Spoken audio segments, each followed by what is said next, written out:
Let's bring in a former auto insider now to discuss the impact as well as the tightening EV race. Mark Fields, the former president and CEO of Ford. He's also a CNBC contributor. Mark, it's great to have you here. Would you have done anything differently so far? Well, from an automaker standpoint, I think they're doing exactly the right thing, which is, listen, they don't disagree that a raise is in order for their employees. The issue right now is the size of the ask.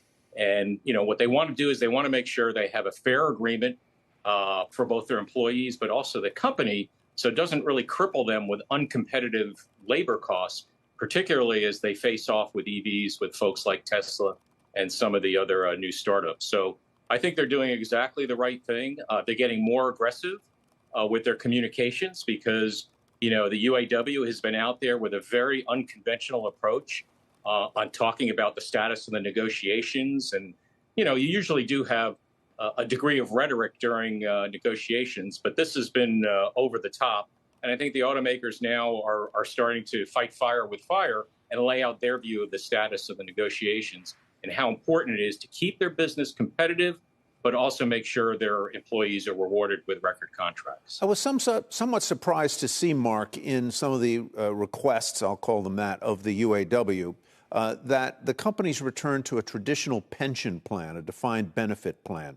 How unusual do you think that is? Does it have any chance of getting through? It feels so, well, 1970s-ish. Well, you're exactly right, Tyler. I mean, these are benefits that were done in a different time with actually a different number of competitors as well, as you've seen from the likes of Tesla and other EV competitors, which really is the future of the marketplace. But listen, going back to defined benefit plans, that would actually add billions of dollars to the cost structures of these automakers. And they just can't afford that. They cannot be uncompetitive. And at the same time, where's the win for the UAW if their employer becomes uncompetitive and gets marginalized over time? So I see that as one of the lower priorities in terms of the UAW, in terms of their non-wage demands. But if they stick with that, this could be quite an extended strike, because I think all the CEOs in the Detroit Three, they lived through the Great Recession. They've seen what some of these excess benefits versus the competition could do to their business. And they don't want to recreate the past. Mark, so to quote kind of analyst Dan Ives, who we spoke with on this program yesterday, he's quite concerned that if all the demands are met, that the big three won't be competitive in the EV race going forward. Do you think he's right?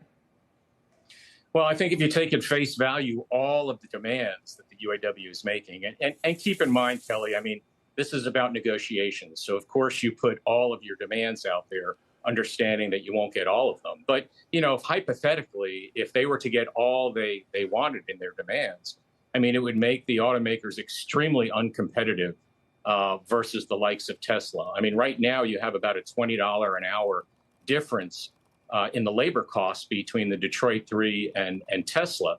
That's only going to get widened. And if you go, the full Monty on all of these benefits, then it becomes a very, very difficult future for the automakers. But I don't think it'll end up that way. But clearly, they're going to have to find ways to offset that in other parts of their business. How do Chinese competitors figure into these negotiations? Well, right now, Tyler, as you think about it, there's no Chinese vehicles that are sold in the U.S. And obviously, you're well aware of the geopolitics involved in this going forward. But I do think, the Detroit Three are global automakers, and they have to compete around the world. And what the Chinese are doing, if you look at BYD, for example, I mean, they came out with their sales results. They're second to Tesla right now and gaining on them. They're profitable. The Chinese market is extremely competitive, their domestic market. And when you're competing at the coalface of these very, very competitive makers in China, they're going to take those cost advantages and take them to other parts of the world, like they're starting to do in Europe, where they've gained considerable share of the EV market. And now, of course, the Europeans are waking up to the fact that that could potentially damage their domestic automakers. So we'll see how that plays out.